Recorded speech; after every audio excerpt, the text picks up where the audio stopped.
Hi everyone, welcome back to evidyarthi.in। मेरा नाम वर्षा है। तो चलिए शुरू करते हैं हमारे अध्याय 3 के अगले टॉपिक को, भारत में लोकतांत्रिक सरकार, और समझते हैं भारत के अंदर इस लोकतंत्र के अंदर क्या हो रहा है। ठीक है, तो यहाँ पे पावर टू पीपल की बात हो रही है, यानी जो भी शक्ति है वो कहाँ पे स्थित है, लोगों के अंदर, इस देश के नागरिकों के अंदर। समझते हैं और इस चीज को, इस तथ्य को, और जानते हैं कि किस प्रकार से ये जो कंट्री है वहां पे लोकतंत्र है, हमारे भारत के अंदर लोकतंत्र है। तो देखो, भारत एक लोकतंत्र है।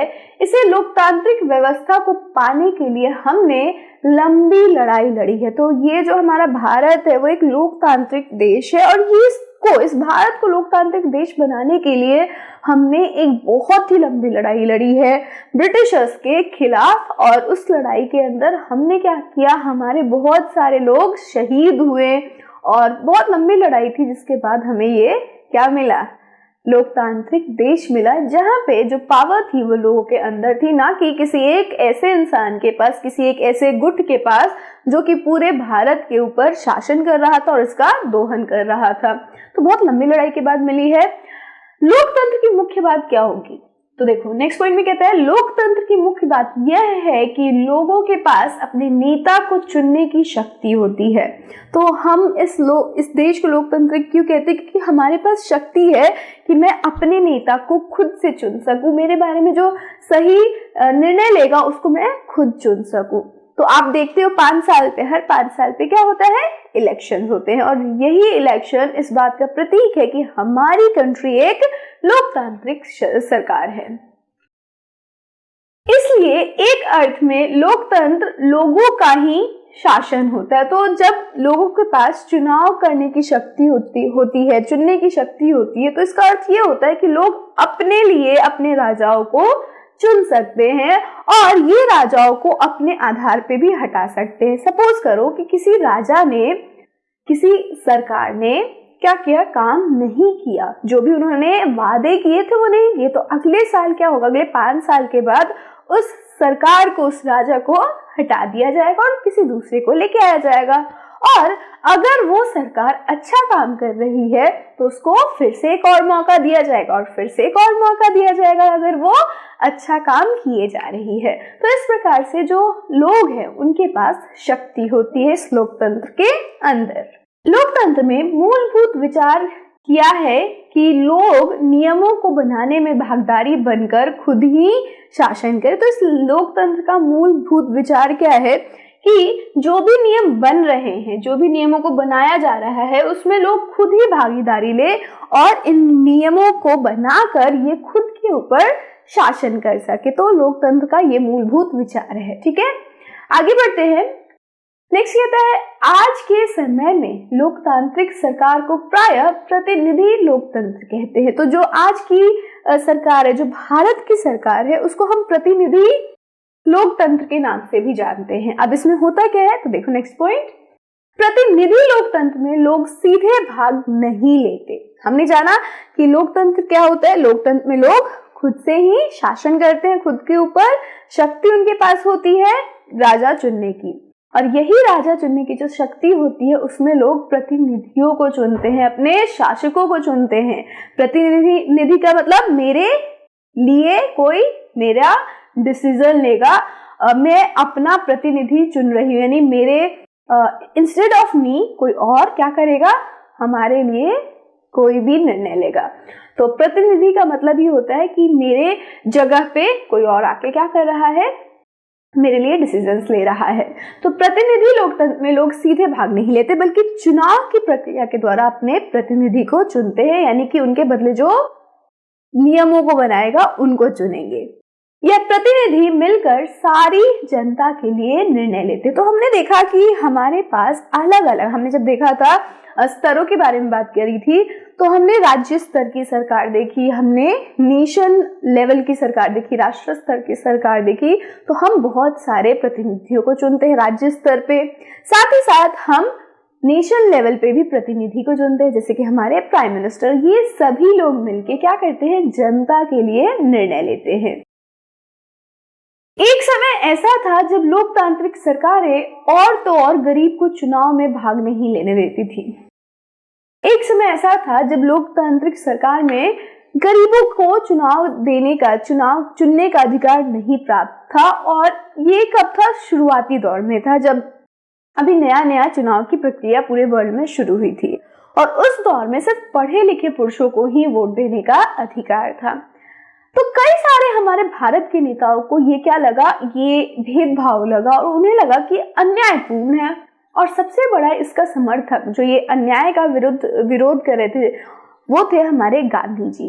गांधी जी को ऐसा लगता था हर किसी को वोट देने का अधिकार होना चाहिए, चाहे वो पढ़ा लिखा हो या अनपढ़ हो। क्यों? समझते हैं।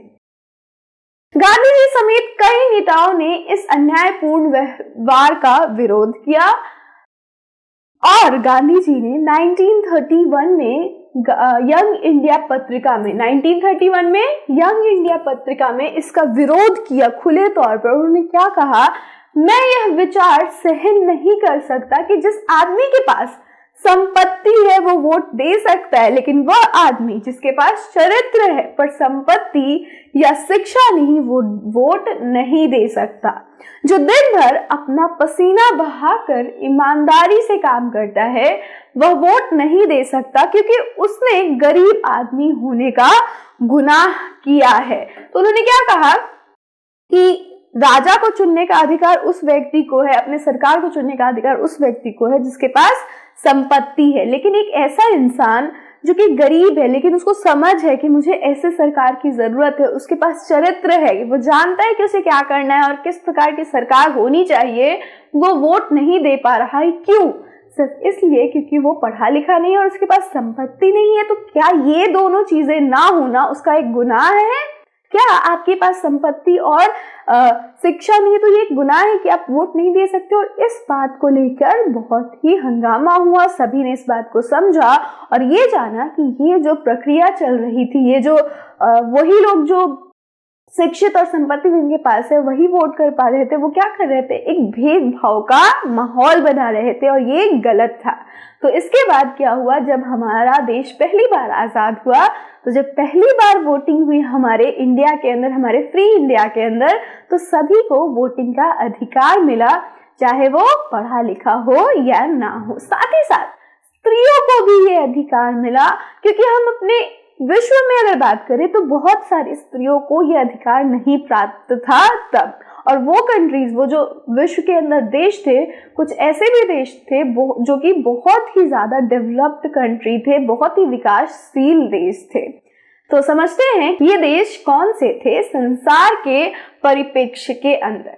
तो देखो हुआ क्या कि यूरोप और अमेरिका में महिलाओं और गरीबों को सरकार के कार्यों में भागीदारी के लिए संघर्ष करना पड़ा, क्योंकि ये जो दो कंट्री थी यहाँ पे वोटिंग के अधिकार सभी के पास थे जो कि पढ़े लिखे और जिनके पास संपत्ति थी, लेकिन हमारे ही देश की तरह वहां पे गरीबों को ये हक प्रदान नहीं हुआ था। साथ ही साथ यहाँ की औरतों को भी ये हक प्राप्त नहीं था। तो फिर महिलाओं ने क्या किया? महिलाओं द्वारा मताधिकार के लिए किए गए संघर्ष ने प्रथम विश्व युद्ध के दौरान और मजबूती पकड़ी। तो फिर यहाँ की जो महिलाएं थी जो कि अपने आप ही बहुत सशक्त हुआ करती थी, क्योंकि ये जो कंट्रीज थे वो बहुत डेवलप्ड कंट्रीज है ना। यूरोप का नाम हम जानते हैं, ब्रिटेन से लेके यहाँ पे आपको कौन कौन से कंट्रीज देखने को मिलेंगे? आयरलैंड है, you have Australia, Australia is in another continent, Italy है आपका स्विट्जरलैंड है। तो ये सारी कंट्रीज बहुत डेवलप्ड कंट्री है, ठीक है। यहाँ की महिलाओं को भी वोट देने का अधिकार नहीं था। लेकिन जब प्रथम विश्व युद्ध हुआ और औरतें जब घरों के बाहर निकली, जब वो मशीन्स हैंडल करने लग गई, जब वो मशीन्स चलाने लग गई, वाहनों के अंदर अपना वाहनों को चलाने लग गई, तो उनको लगा जब हम ये सारे काम कर सकते हैं तो वोट भी डाल सकते हैं और अपने प्रतिनिधियों को भी चुन सकते हैं। और उन्होंने आंदोलन शुरू किया और इस आंदोलन में क्या हुआ? इस आंदोलन को महिला मताधिकार आंदोलन का नाम दिया गया और अंग्रेजी में इसे सफरेज मूवमेंट के नाम से जानते हैं। फिर हुआ क्या? देखो, अमेरिका में औरतों को वोट देने का अधिकार 1920 में मिला। ठीक है। तो जब ये वुमेन सफरेज मूवमेंट हुआ, जब मताधिकार के लिए लड़ाई हुई, तो आखिरकार 1920 में हमारे अमेरिका की औरतों को मत देने का अधिकार प्राप्त हुआ और इसके कुछ सालों बाद इंग्लैंड के अंदर 1928 में महिलाओं को वोट डालने का अधिकार प्राप्त हुआ। लेकिन इंडिया में ऐसा नहीं था। जब सभी लोग आजाद हो गए, जब सभी लोगों ने वोट डालना शुरू किया, तभी हमारी महिलाओं ने भी वोट डालना शुरू कर दिया था। उनको ये जो सफरेज था, ये जो मताधिकार का अधिकार था, वो शुरू से ही प्राप्त था। तो ये था हमारा सरकार क्या है और क्यों है, हमने सरकार को समझा। अब चलते हैं सरकार के कुछ क्वेश्चंस करते हैं अपने नेक्स्ट वीडियो में। So till then, stay safe and keep learning with us. Bye bye.